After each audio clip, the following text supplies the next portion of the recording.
at meetings. This includes only commenting on the specific agenda item and addressing the entire body. Public speakers will not engage in a conversation with the chair, council members, or staff. All members of the committee, staff, and the public are expected to refrain from abusive language.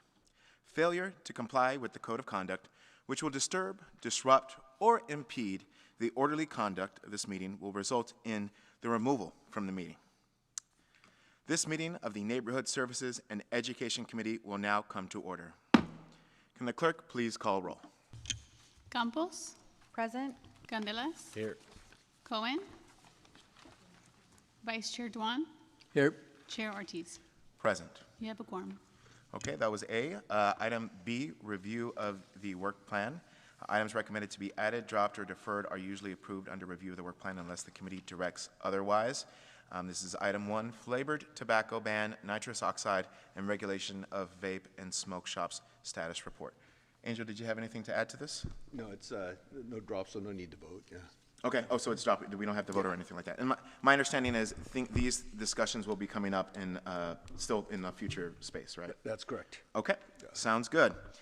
So item C, consent calendar. Don't see anything there. So D, reports to committee. First one is item 1, Happy Hollow Park and Zoo status report, and we will be receiving a presentation from Avi, Shannon, and Kirsten. Thank you. And members of the committee. My name is Avi Otam, Deputy Director of Parks, Recreation, and Neighborhood Services. Here joined today by Division Manager Shannon Heimer and Parks Manager / General Manager of Happy Hollow Park and Zoo, Kirsten McCormick-Manuel. And we're here to share an update on Happy Hollow Park and Zoo's accomplishments, some of the challenges it's facing, and the look ahead in the future. With that, I'll turn it over to Kirsten. All right, thank you, Councilperson Ortiz and committee members, for the opportunity of presenting a status update of Happy Hollow Park and Zoo. And again, I'll introduce myself and my team. Kirsten McCormick-Manuel, the General Manager of all operations at Happy Hollow Park and Zoo. I have my Zoo Manager, Amber Rindy, in charge of all zoo operations. My Conservation and Communication Manager is Caitlin O'Hara. And Mario Day, who is the Assistant General Manager in charge of all park operations. Now, Happy Hollow opened its gates in 1961, and next year we'll be celebrating Danny the Dragon and Happy Hollow, a major milestone of 65 years. 65 years. Happy Hollow consists of amusement park rides, unique play areas, puppet theater, Explore More store, fee program activities like birthday party programs, as well as food and beverage services and face painting, the parking program at Kelly Park, seasonal events, and Happy Hollow is accredited by the Association of Zoos and Aquariums for over 32 years. That shows commitment to the highest standard of animal care, education, and conservation, and it also allows us to network with zoos and aquariums nationally and globally. Our animal collection features iconic species like the capybaras, the giant anteater, and American alligator. We also offer zoo education programs like day camps and enrichment classes, off-site and on-site school enrichment programs and assemblies, and workshops, overnight, and special activities for all ages. And Happy Hollow is also proud of being able to participate and support both local and national and global conservation efforts. The attendance at Happy Hollow Park and Zoo for attendance and membership has steadily increased since the pandemic, but we have not returned yet to pre-pandemic level. Both attendance and membership numbers are on pace to match last year's numbers. In 2022, we launched Access for All Ticket Scholarship Program, and it's aimed to reduce financial barriers and make Happy Hollow more accessible to all. The program has already exceeded last year's numbers, And the access ticket price is a quarter of the price of a general admission. The revenue at Happy Hollow is steadily increasing, allowing us to meet or exceed the city revenues target. However, operating expenses continue to rise, creating an ongoing budgetary challenge. Part of our financial approach and strategy is to diversify and maximize revenue streams. So part of that strategy, we are doing a 2025 price adjustment, and it includes introducing a new corporate and events ticket, group ticket, and a summer pass. So while the budget has returned to pre-pandemic levels, it hasn't kept the pace of inflation or the real-time cost of goods, services, and repairs. And also other costs are increasing, like specialized care, diet, and habitat modifications for aging animals. But we have things that we're very excited for. The Danny the Dragon ride will reopen in July with a reimagined ride experience. We're also anticipating an opening of the Fusa habitat, which has been created to accommodate a younger, more active animal, and an upgraded night house that could do a future breeding program. Our capybara habitat is also expanding, and we'll be introducing a new picnic area so you can enjoy a snack by the capybara and watch them. We're also committed to community involvement, and it shows through our volunteer program, which continues to thrive with over 6,000 hours of community service, supporting our daily operations, education, and special events. Now, I mentioned we're very proud of our 32 years of being accredited with the Association of Zoos and Aquariums. Now, that represents the highest standard of animal care, welfare, and facility management. Every 5 years, we need to do this process. Our next cycle is in 2026 with submitting an application, and then in 2027, an on-site inspection, and in front of the board of the Accreditation Commission. But the accreditation also connects us again nationally and internationally with a network of over 230 zoos and aquariums, providing shared knowledge, animal care innovations, collaborative programs, including animal loans and conservation initiatives. Our partners, one of them, the Happy Hollow Foundation, plays a vital role with Happy Hollow. Most recently, the foundation launched its first ever capital campaign to fund the new Danny the Dragon experience. And we're incredibly grateful for their support and look forward to celebrating the ride's reopening and looking forward to building on the success with them of the capital campaign. We also collaborate with other partners such as Native Fermentation, Broadway San Jose Giants, and the Barracudas. Now, I recommend to accept the status report of Happy Hollow Park and Zoo, accomplishments, challenges, and plans for this future.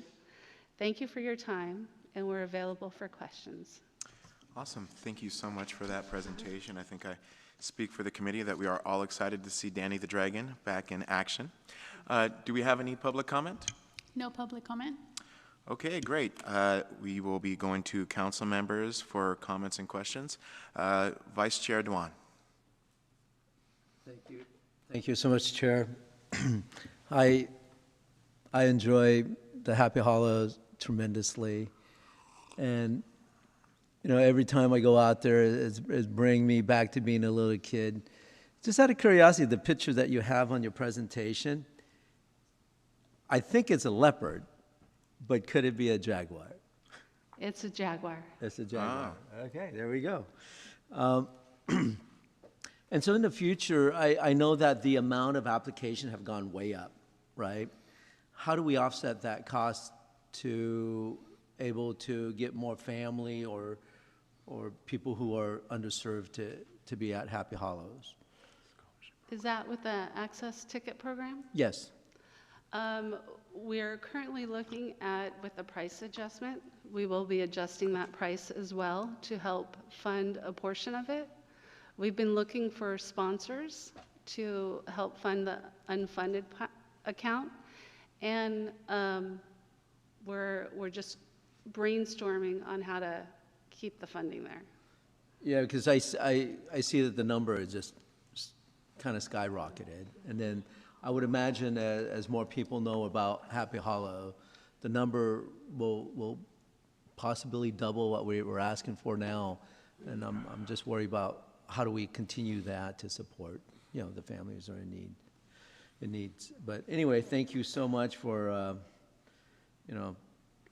taking care of all the animal there and taking care of the Happy Hollow Zoo. It's a gem that we have right here in the city of San Jose, and a lot of people don't know about it.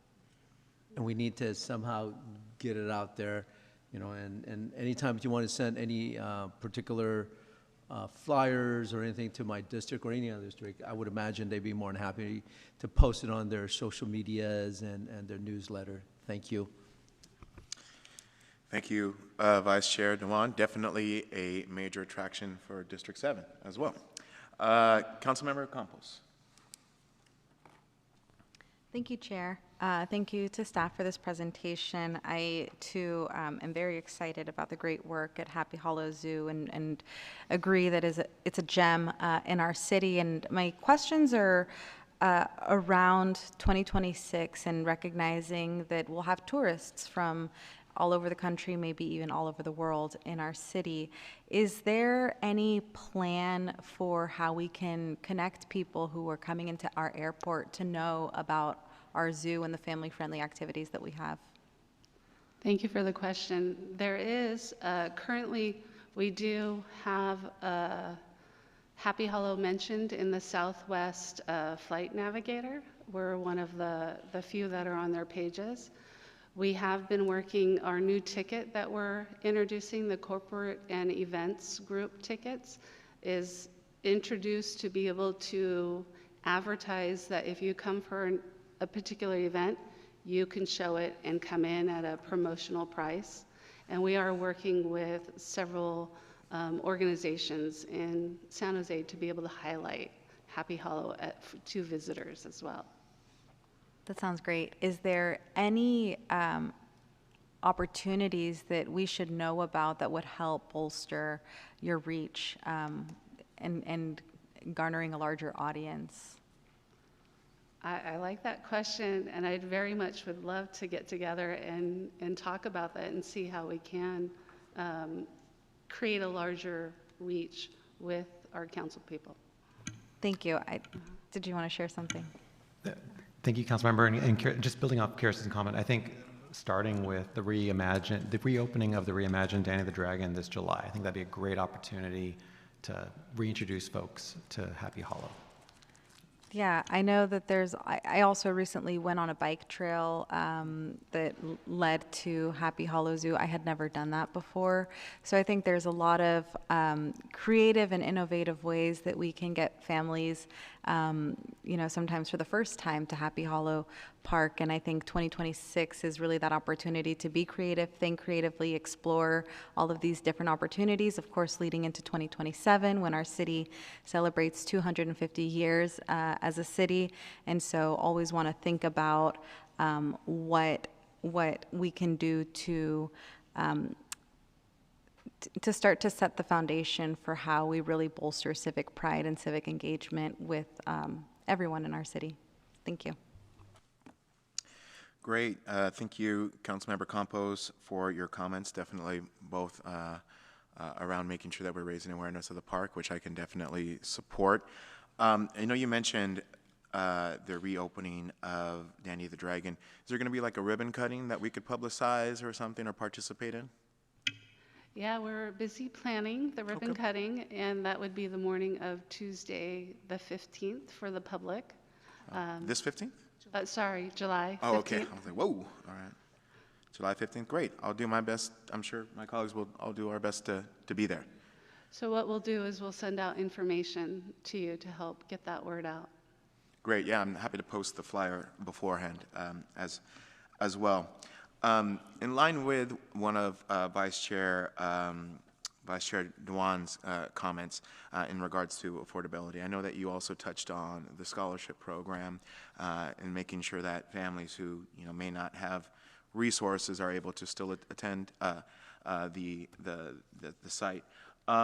Could you talk a little bit about what the methodology is behind those scholarships? If you're tracking what neighborhoods, it may be too hard to do that, but if you are, that'd be great to see if we're reaching under-resourced areas throughout the entire city. And then also, like, how do you determine if a family really qualifies for the scholarship?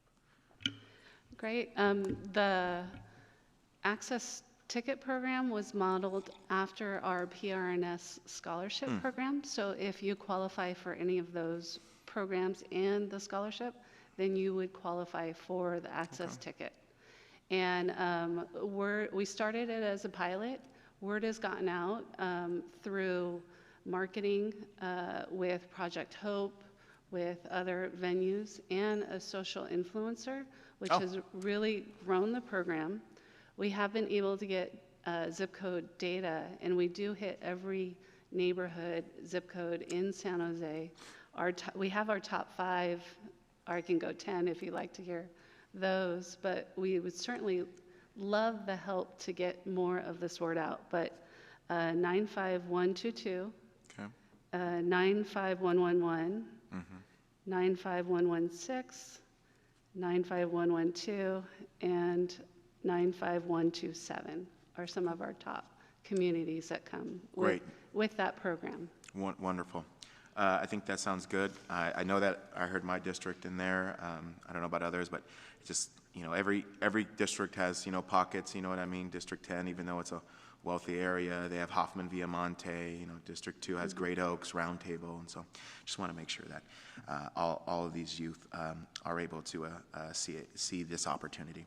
My next question is in regards, I know that you mentioned that there are some infrastructure needs at Happy Hollow, and I know that the city across the board has a backlog for public works. Is there anything that we should be mindful that, we may have issues, because obviously this is a public park, people go there,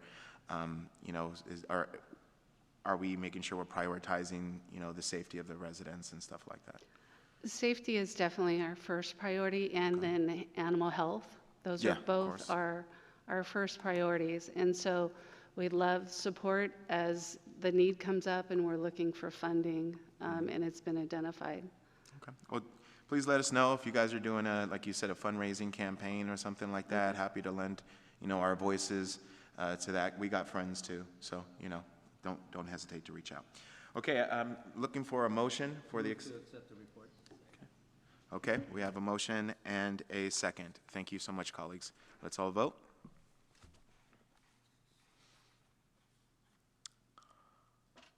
I think that was unanimous. So, all right, great. Next, thank you all. Next, we have a presentation. Looks like some of the people are going to stay in the box on sports fields use and equity status report. Very important discussion. That's going to be by Avi, Shannon, Troy, and Joe.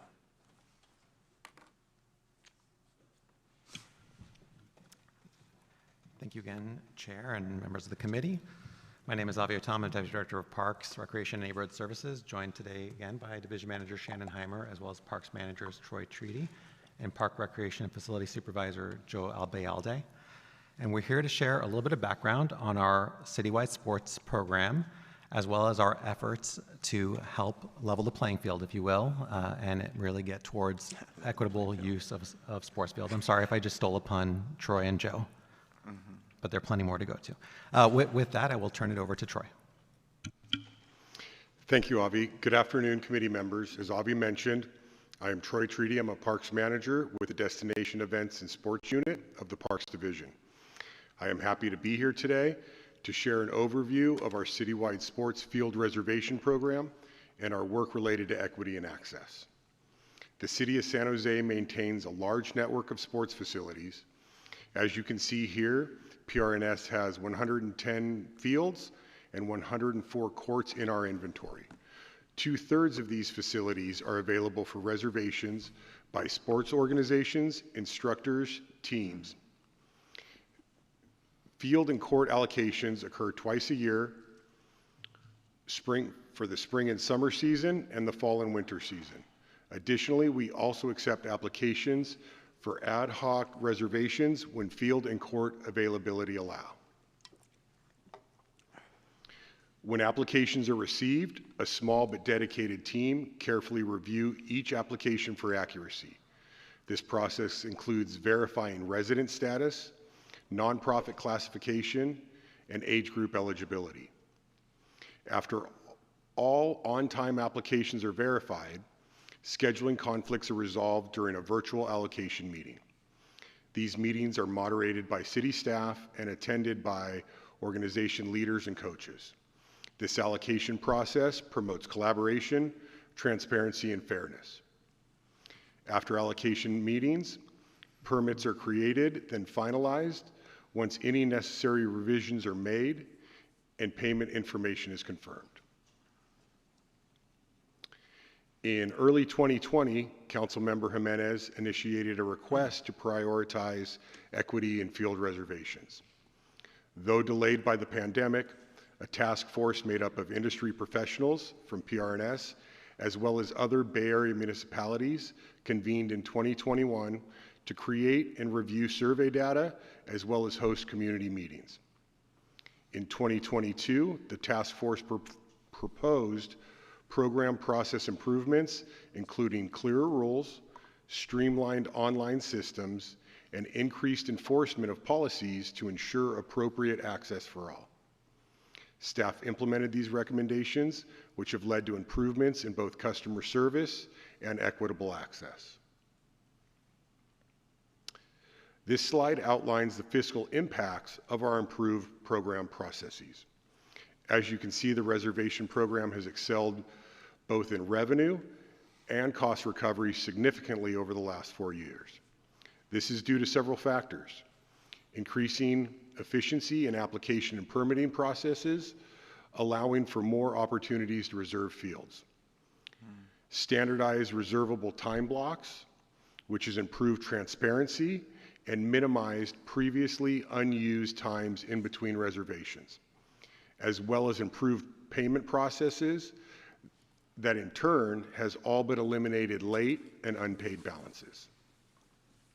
With that, I will turn it over to Joe to walk us through the team's initial efforts to improving equity and access in our reservation program.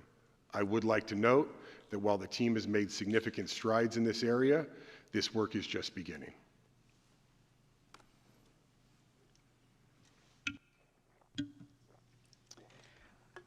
Good afternoon, committee members. Thank you for the opportunity to present this update on the sports field use and equity program. I'm Joe Albialde, Parks, Recreation, and Facilities Supervisor, overseeing the citywide sports field reservations unit. We've made significant strides towards achieving sports field equity through both data-driven analysis and direct action. To address the historical imbalance, we established a temporary supervisor held by me, dedicated specifically to advancing equity. This role enabled the development of automated tools that analyze team rosters and flag false residency claims, bringing integrity and accuracy to our allocation process. I'm happy to share that this position was recently approved as an ongoing budget addition, ensuring continuity in this important work. Our data tells a story that is both encouraging and revealing. 80% of the field users come from the top half of the Healthy Places Index, or HPI, neighborhoods, with half of all our field users from the top 20%, a clear indication that our fields are actively used in these areas. In contrast, only 20% of field users come from lower HPI neighborhoods, underscoring a significant equity gap field usage. This analysis is shaping our policy efforts, allowing us to better target programs and resources where they're needed most. but this is only the beginning. Sustained and expanded efforts are essential to closing the gap. Our partnerships help turn strategy into access. We've teamed up with the San Jose Earthquakes to run local youth camps, and we work closely with the County Probation Department in empowering our community for success to reach underserved youth, making sure programming is reaching those with the least access. We've also listened to our communities, especially around field use. Through direct engagement with the tennis and pickleball communities, we've addressed court-sharing concerns and created space for compromise. These connections are how we build programs that reflect the realities of the people we serve. Collaboration strengthens our process. By working with the Office of Racial and Social Equity and presenting to the San Jose for All Advisory Group, we've opened up meaningful two-way dialogue. Their feedback shaped our outreach strategies, including a renewed focus on neighborhood leagues, and the impact has been clear. Participants not only saw tangible changes, they felt heard. As one San Jose for All member put it, it felt really good seeing how my direct feedback made a difference. This is what sustainable policy development looks like. It's data-driven, community-informed, and action-oriented. To keep this momentum going, we need more than good ideas. We need the staff capacity to sustain this level of data analysis, community engagement, and policy development. One area where there is need especially critical is increasing field marshal staffing. Maintaining safe, fair, and equitable access to fields requires real-time monitoring, prompt responsiveness to community concerns, and a consistent on-site presence. This level of oversight is not achievable without additional personnel. With additional staffing support, we can expand our data-driven decision-making, enforce our policies consistently and fairly, and most importantly, ensure our programs reach and reflect all communities equitably.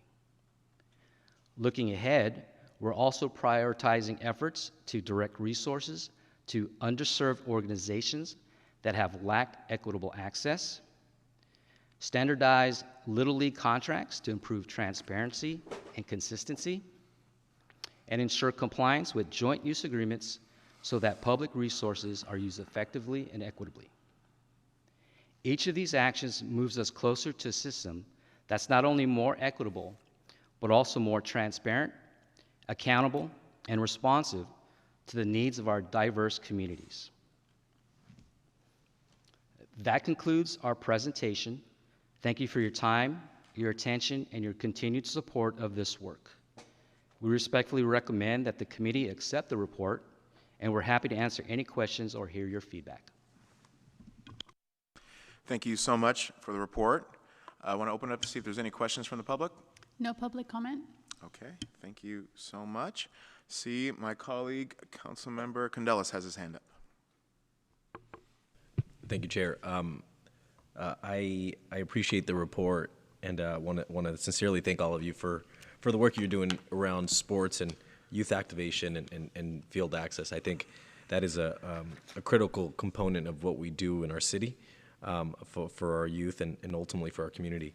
You know, I think, Joe, you and I go back at least 2 decades when I was refereeing basketball for the city of San Jose, if you remember that. And so, you know, I know the passion you guys bring to the job, and you know, for me, it's important to understand where the gaps exist with regards to equity and access. And so, you know, last year I spoke to several youth baseball and softball leagues in my district, and it became clear that rising field costs, rental costs, was increasingly putting a squeeze on these organizations. And so, you know, I proposed a pilot for fee waivers in last year's budget to focus on getting more youth involved and hopefully lessening that burden. And so, you know, I would love us to continue exploring these kind of fee waivers or reductions as part of our cohesive strategy. Obviously, it's all about trade-offs, and we have to, we have to operate that fine line of how much cost recovery are we doing with actual service providing. And so, some of our nicer fields like Arcadia are being, I've heard from these youth organizations, are being rented out to organizations more in the user type 3 area. So out of area folks, and I don't know, I don't have the data to point to that. I mean, I could say they're rented out to people from Saratoga and Los Gatos, but I don't know. So that's why I say user type 3, because I'm assuming that's what the description is for, but I don't know that. So my question is, how can we continue to prioritize our local leagues and our local teams? So the Eastridge Little League, the Evergreen Little League, Alum Rock Little League, get a priority to Arcadia, for example, a regional hub that is attractive to all these other areas. And so that's how I see it. And I understand staff has a difficult job trying to balance, that with folks who are more than willing and able to pay a full fair market fee for the use of that field. So if you can maybe provide some details and insight to that, I'm all ears. Yeah, thank you for the question. Great question. With Arcadia in particular, we're following a business model that was developed prior to the construction of Arcadia, which around weekends was really focused around tournament play and reservation for the entire facility. So that's more in line with, I think, what you're saying about the user type 3s. We're definitely a regional draw for that all-inclusive tournament event space. When it comes to local little leagues, the challenge is Arcadia was built specifically for softball. So you have different field sizes, no grass infields. We do reserve to little leagues, which requires bringing in portable mounds and then just adapting. So the older kids in Little League can't play in that kind of confined space, right? They have requirements for base distances and home run fences. There's regulations. The state, you need different fields. It's just Absolutely makes sense. It's a little small for the big kids. Got it. But we definitely reserve to the local community for Little League, for the smaller kids, Monday through Friday, and weekends are typically held for that larger tournament base. Yeah. We are evaluating how effective that is in meeting our cost recovery goals. Right. How long has Arcadia been around? So we were initially scheduled for a grand opening. I want to say it was March 20th of 2020. Okay. So you can imagine that grand opening was delayed just a little bit. We had a soft opening in spring, summer of 2021, and kind of have been phasing in since then, and have been in, I would say, full operations since fiscal year 23-24. Got it. So I think it's appropriate, and I think, correct me if I'm wrong, but I think we're in the process of evaluating Arcadia, not just the service provision, but overall the future of Arcadia. And so I think that's regardless of the future of that field. I think we need to bear in mind our residents and prioritize our residents for that regional hub. I totally understand and I get it, but our families deserve an opportunity to play on those fields. And so, one of the questions on the next steps is how are we actually approaching that community engagement to better understand who our service clients are, who is being served and who is not? How are we approaching that? We have several different strategies. Specifically, when our user groups turn in an application, we receive rosters from them. So we're able to, the point we're at now through our new data collection process, we get addresses, zip codes, ages, and gender. So that helps us break it down. As well as we put out surveys biannually, twice a year, to our user groups and to the parents. One of our next goals that we would like to hit is meeting them where they're at. So actually being able to go out to games and go out to practices and talk to those parents directly and get those parents direct feedback through surveys. Got it. Now that's great, because I would recommend talking to the little leagues and talking to the presidents, the volunteer moms and dads who who are actually running these little leagues, especially in our city. You know, I only speak to you know, Eastridge, Alum Rock, and Evergreen, East Hills, the softball league, East Valley softball league, because I do have a softball league. You know, talking to those leagues, because they will tell you, and you know, it's tough work, especially, you know, the maintenance of our fields, and so I appreciate the work that you all are doing, and I know it's tough work, but I appreciated your help on those fields, on what is that, on Ocala. So much appreciated, and with that, I'll move acceptance of the staff recommendation. All right, thank you, Councilmember Candelas. Definitely some good questions there. Appreciate your advocacy. Vice Chair Dewan. Thank you, Chair. You know, we have not enough sport fields because we got a lot of people out there who want to participate and enjoy. So my concern is that 20% of the news are from the bottom half of HPI. First of all, how do we navigate or encourage from the 20% to much higher percentage? Because these are people who are underserved and maybe don't have the financial to, you know, rent these fields.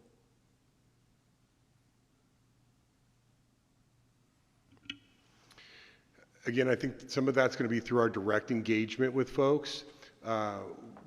One of the things that makes our program interesting is we permit and reserve those fields to the organization. So we don't have a direct impact on who they sign up for their teams and their leagues.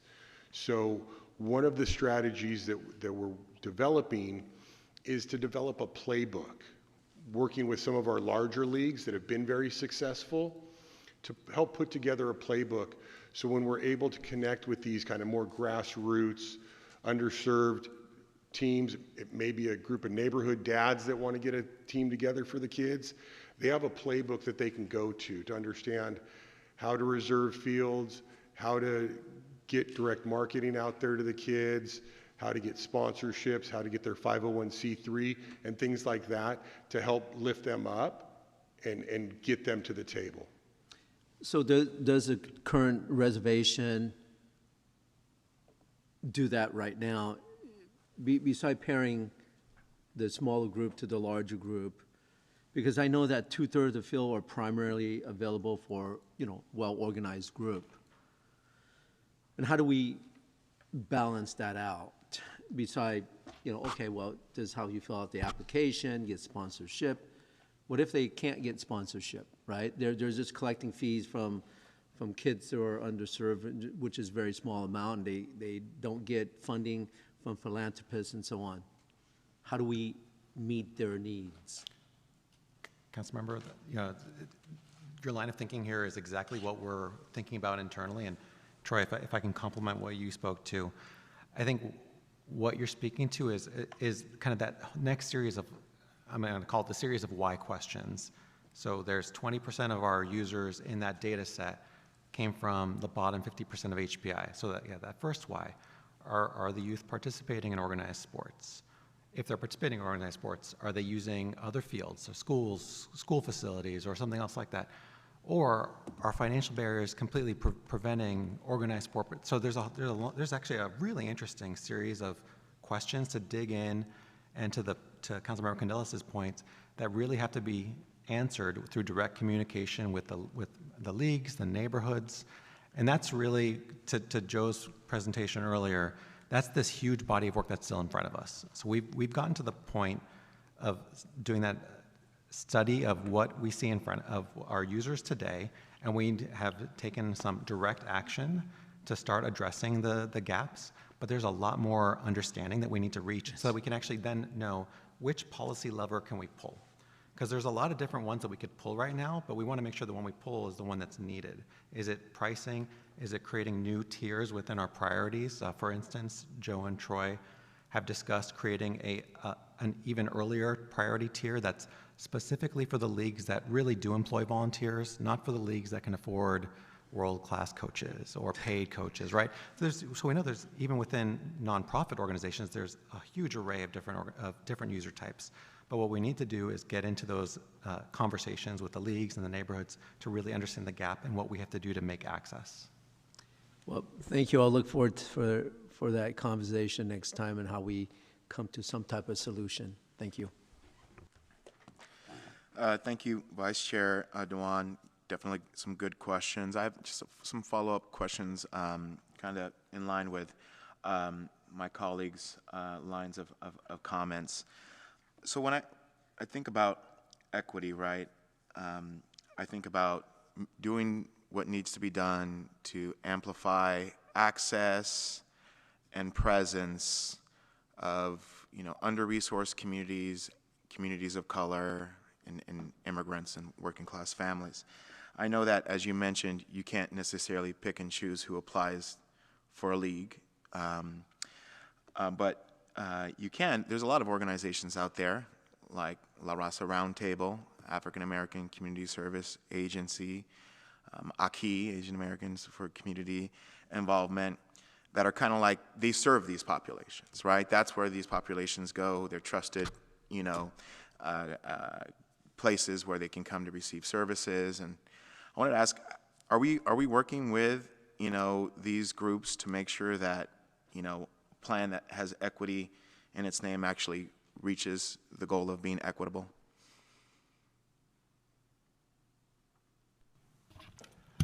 Councilmember, those are it's a terrific suggestion for us as part of this next body of community engagement work, Okay. to specifically reach out to these organizations that, like you say, are the trusted organizations in the communities they serve.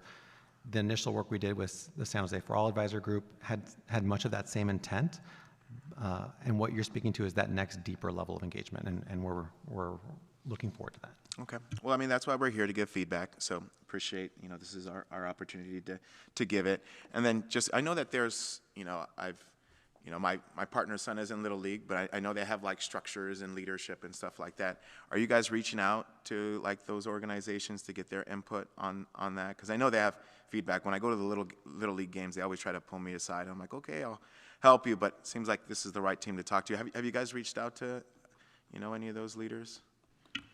Absolutely. Our team engages with those organizations and their leadership on a daily basis.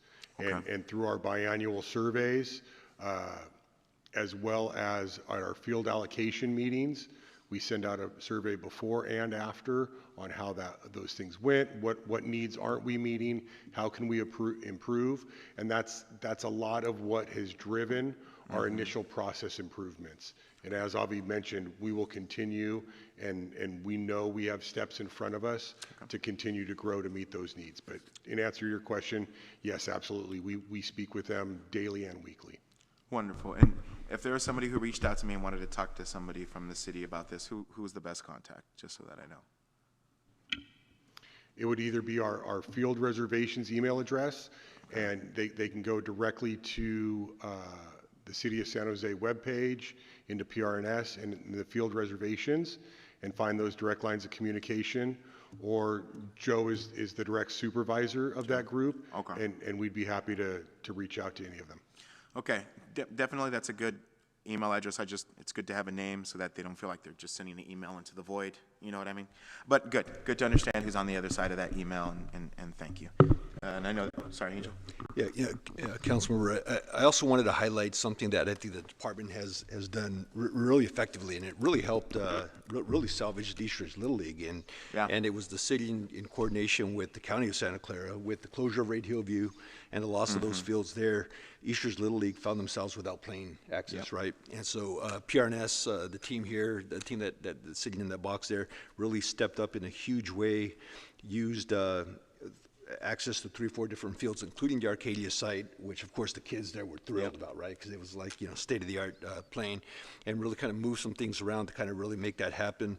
So I know, that I think is a good indication of kind of how we're really leaning into more of this equitable approach. The other thing I would just put on the radar, and this is something that kind of goes beyond just this conversation, but really it involves perhaps a conversation with school districts, right? Because when you take a look at, school districts, for the most part, they almost all use Facilitron as a way of renting out their fields. But if you just do a side-by-side comparison of their cost versus ours in terms of hourly rent and that kind of a thing, I mean, you're talking about things like $40 an hour versus $4 an hour and that kind of a thing. And many of the young people that need access to these fields are actually in those same school districts. So I think it merits a conversation, a policy conversation between our city, various school districts. Now, I know for them, right, they also need to, make cost recovery. They got to cover maintenance. And so there's some legitimacy to their need to charge something. But I'm not so sure it has to be market rate, right? Especially when it comes down to equity. So I think we'll take that back also as maybe a conversation point with a couple of districts to see if there's anything that we could do there. I have had some conversations with Glenn over at Eastside Union High School District, more recently with Elm Rock School District, and so perhaps we could pilot a few things, but I think that'll also help take some of the pressure off the accessibility of these sites. Right. So that's a great point. No, that's great, and I know that in my first year in office, we worked really closely on that Eastridge Little League issue, and I'm glad that you and Councilmember Candelas were able to find them a home in District 8 and in a field that is state of the art and is actually very nice, which many of those students wouldn't have had the opportunity to play. Many of those youth wouldn't have had the opportunity to play it as well. So I'm definitely grateful for this team and their advocacy, because I know a lot of those kids kind of didn't have a home, and so it's good to hear that they have a home. And I was actually thinking about that whole fields conversation on schools. You said between 4 and 40. So are we the cheaper ones, or are the school districts the cheaper ones? We are, hands down. Okay. Yeah. Which also, when you think about kind of the market, so even if you're one of these travel teams and all, even if they have robust budgets, they're still looking at from a better deal perspective. Yeah. So to the extent that we could actually increase the number of availability of fields, lower the price, and in fact, perhaps target some of these groups that aren't as organized or aren't as fiscally kind of set up, then we can actually give them access to high-level fields at a lower cost, and then I think everybody wins, right? Great. Okay. Thank you so much. Thank you, colleagues, for your comments. Let's go for a vote.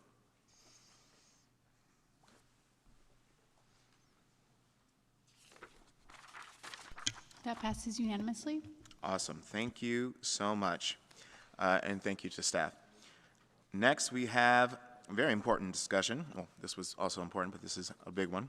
Blight reduction coordination with Santa Clara Valley Transportation Authority status report.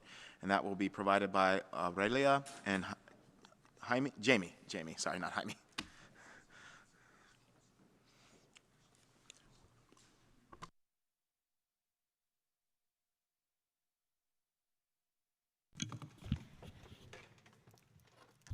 Good afternoon, council members and members of the public. My name is Aurelia Bailey, and I am the division manager for Community Services Division.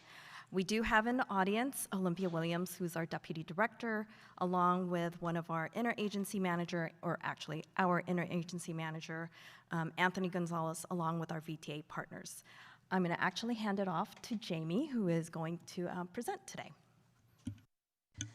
Good afternoon, council members and members of the public. My name is Jamie Marcel, and I am a program manager with Beautify San Jose. In November 2023, next slide, please. In November 2023, our city council directed city staff to work with VTA to develop a formal agreement to address blight and homelessness on properties bordering VTA.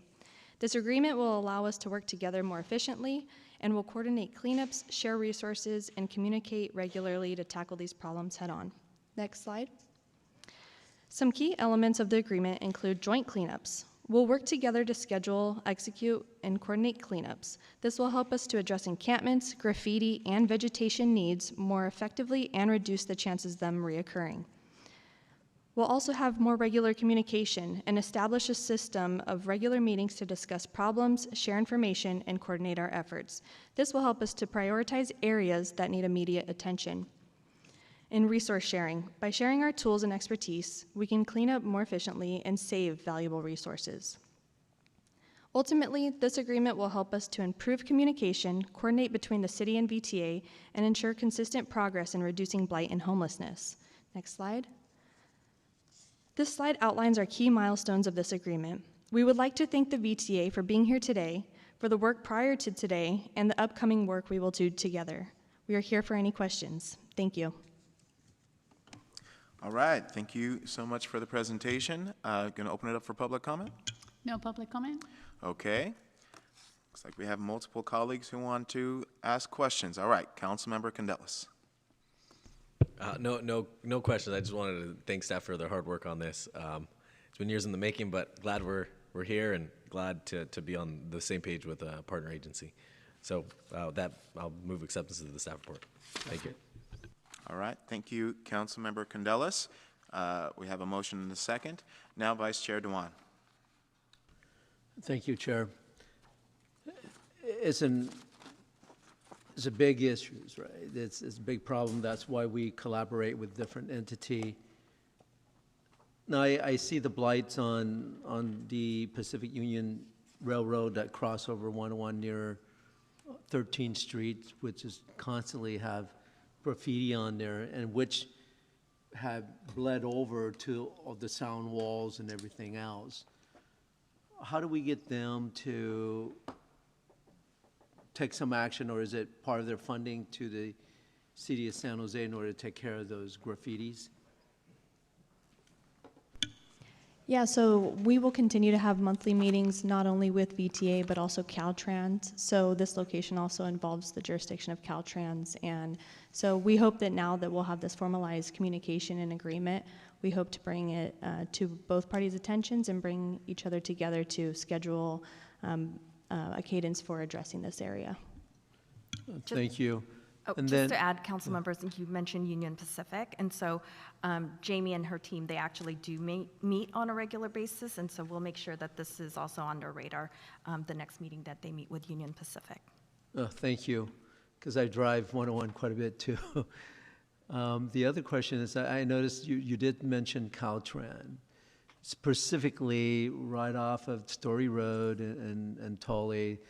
There's Caltran property that's been, the fence been cut, and lots of our unshelters living underneath the bridges and so on. And obviously it's, we try to coordinate with Caltran, we would do, clean up and so on. But this is a continuous problem.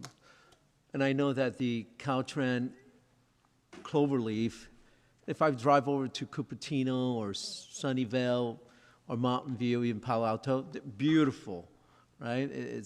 But what you see at Tully and Story Road is nothing but dead grass. And every year, undoubtedly, we get multiple fires, especially at the Story Road location. How do we, beautify that area, reduce the amount of blight and the amount of unsheltered residents there?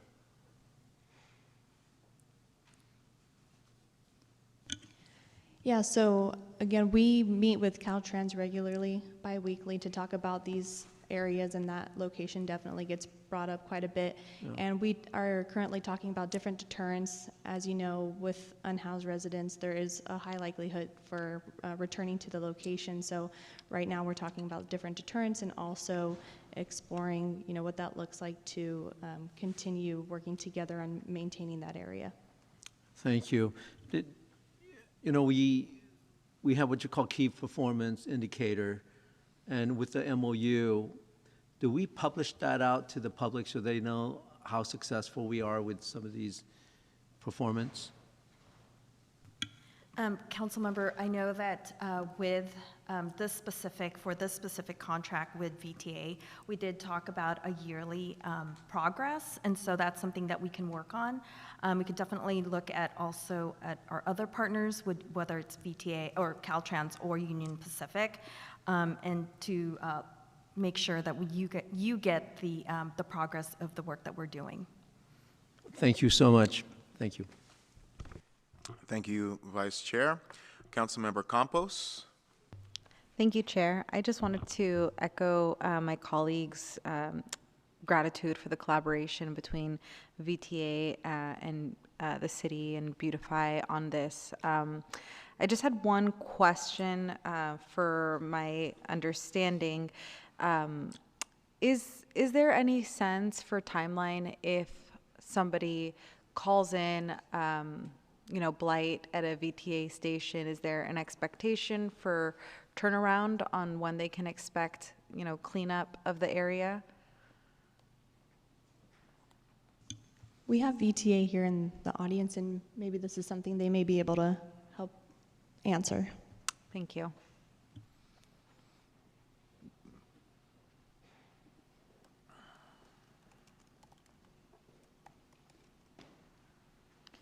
And as you make your way down, I just want to say that I ride VTA frequently downtown from South San Jose, and remember on one occasion seeing a shopping cart and some,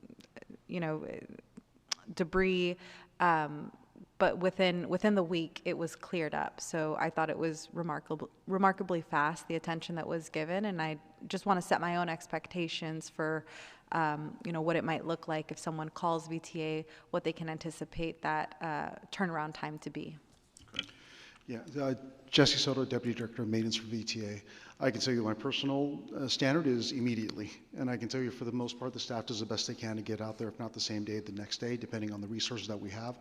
Obviously, there are emergencies that happen from time to time, but we try to take care of it within the day or the next day. The location that you talked to, I'm not sure which location it is, but from time to time, we do extend those periods out, again, depending on other issues going on. But, we try to address it as soon as possible. Thank you. And does that also apply to, I don't know if vacant is the right word, but, VTA land that is owned but doesn't have, any bus or rail service? Is this memorandum of agreement also applying to those surplus properties that VTA might have?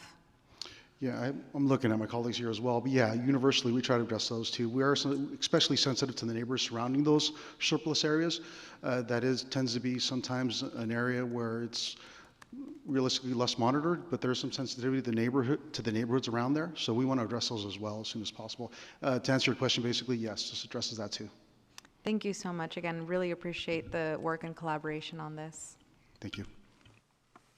Great. Thank you so much. I just got a few questions.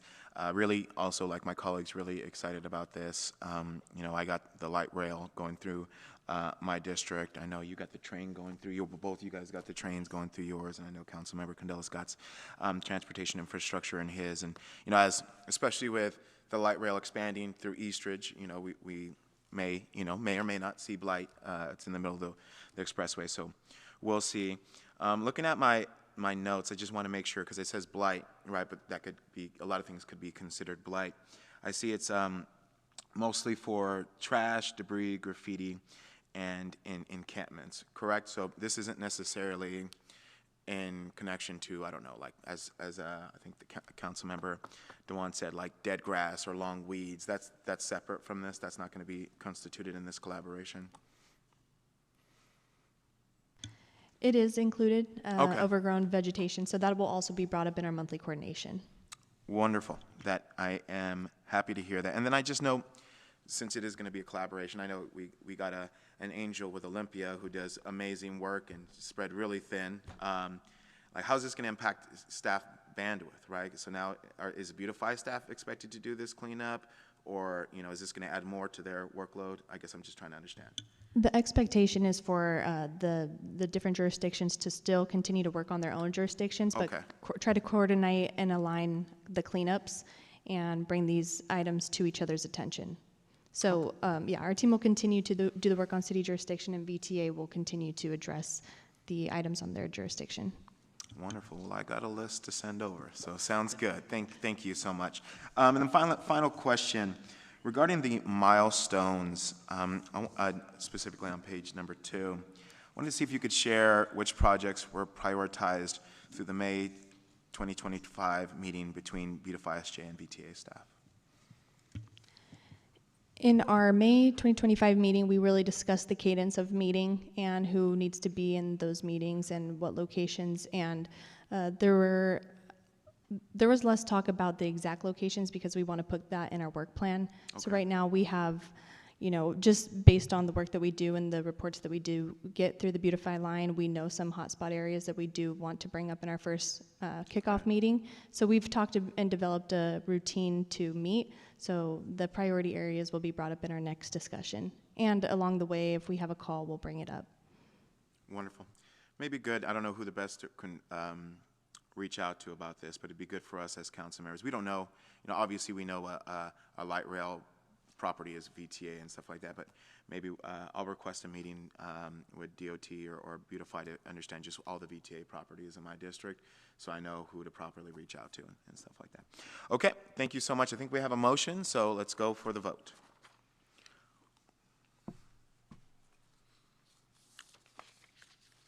That passes unanimously. All righty. And then I believe that leads us to our last item, open forum. I don't see anybody here, so, okay. I adjourn that. That's an hour meeting, so that's a pretty fast one. Thank you, guys.